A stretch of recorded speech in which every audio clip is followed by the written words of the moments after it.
Tamadun Melayu telah memiliki gemerlap kejayaannya dan menjadi bagian penting dari sejarah maritim dan peradaban Asia Tenggara. Akan tetapi, dalam sejarahnya yang panjang, kita menyaksikan suatu fenomena yang tak terelakkan, yaitu terkikisnya kejayaan maritim Tamadun Melayu. Kejayaan tamadun maritim kerap kali menghasilkan tuntutan pada kawasan maritim yang lebih besar. Ini akan berdampak dalam bentuk persaingan, konflik, dan ketegangan antara tamadun yang berkuasa. Peradaban Melayu pernah mencapai puncak kejayaannya dalam berbagai aspek, seperti kebudayaan, pemerintahan, perdagangan, dan keseniannya. Namun, kejayaan ini mulai mengalami kemunduran dan digantikan oleh berlalunya perkembangan zaman.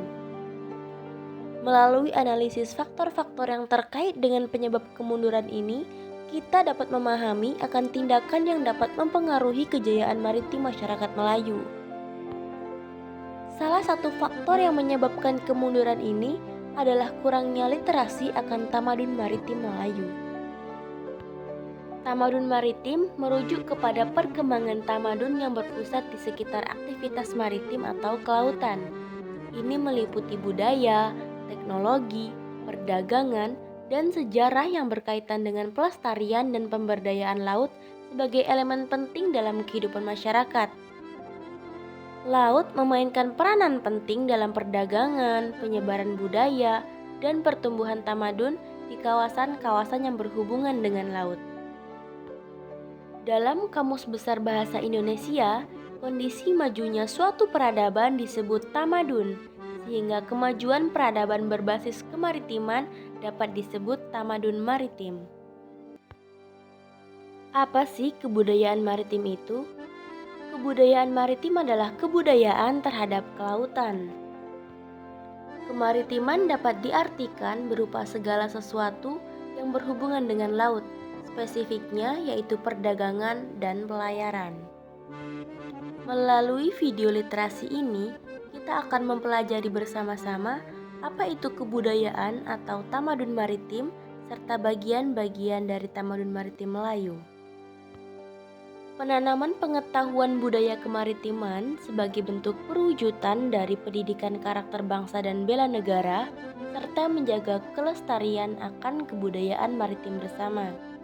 Indonesia sendiri disebut negara maritim sebab sebagian besar wilayahnya berupa lautan dibandingkan dengan daratan yang luasnya lebih kecil.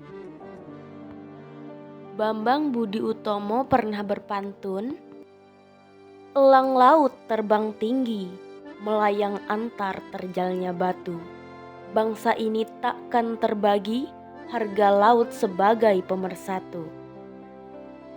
Sejarah mencatat bahwa kemaritiman bangsa Indonesia terjadi sejak masa migrasi bangsa Austronesia hingga masa kegemilangan Majapahit.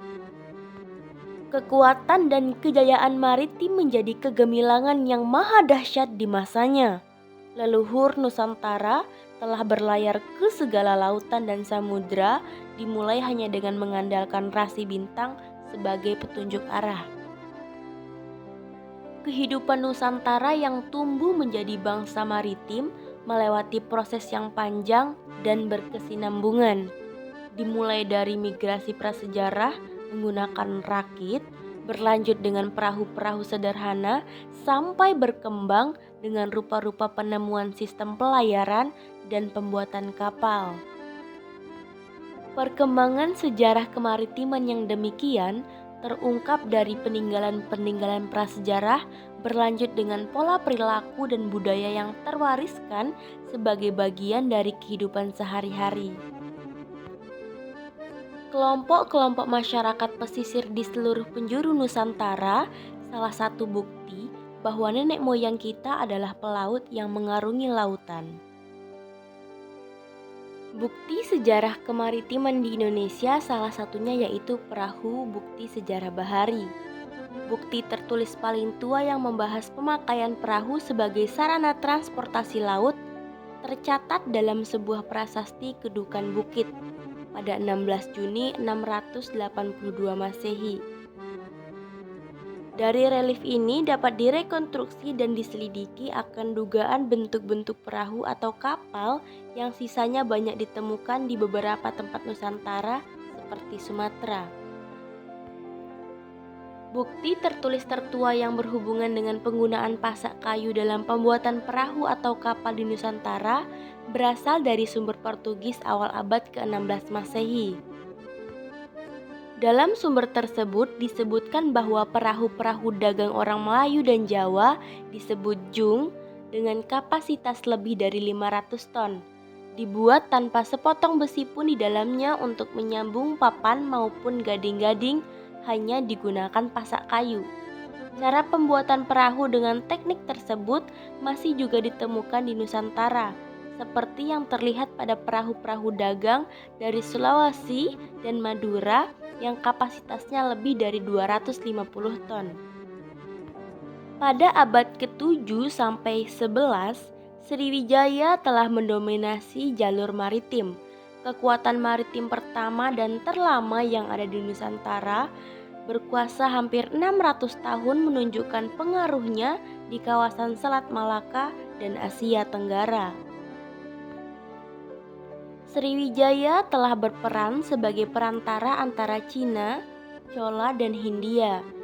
Namun, Sriwijaya mulai surut setelah 2 kali serangan dari Raja Chola yang tidak menganggap Sriwijaya sebagai sekutu. Kemudian pada abad ke-13 sampai abad ke-14, Majapahit membentuk kemegahan kerajaan Nusantara dengan dipimpin oleh Raja keempat Hayam Wuruk atau Sanagara. Kemudian barulah di abad ke-15 lahir kerajaan-kerajaan Islam. Pada masa ini komoditas rempah-rempah paling banyak dicari.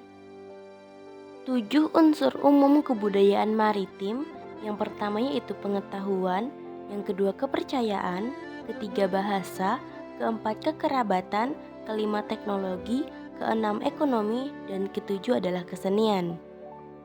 Ada pula kebudayaan maritim dalam bentuk cerita turun-temurun. Ada sejarah istilah lancang kuning, yaitu lancang merupakan perahu layar yang digunakan oleh sultan di masa lalu untuk berlayar dan berperang. Para raja Riau menggunakan paduan warna kuning pada riasan, pakaian adat, baju kebesaran, serta armadanya. Makna lancang kuning adalah kebesaran kerajaan Riau dalam menguasai maritim kelautan.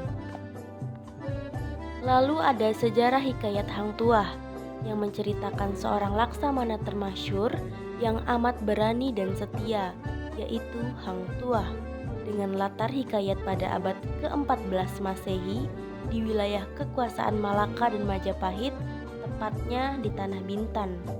Hikayat Hang Tuah telah dikenal luas dan banyak diceritakan dalam cetak buku, dari mulut ke mulut maupun dari bentuk teater.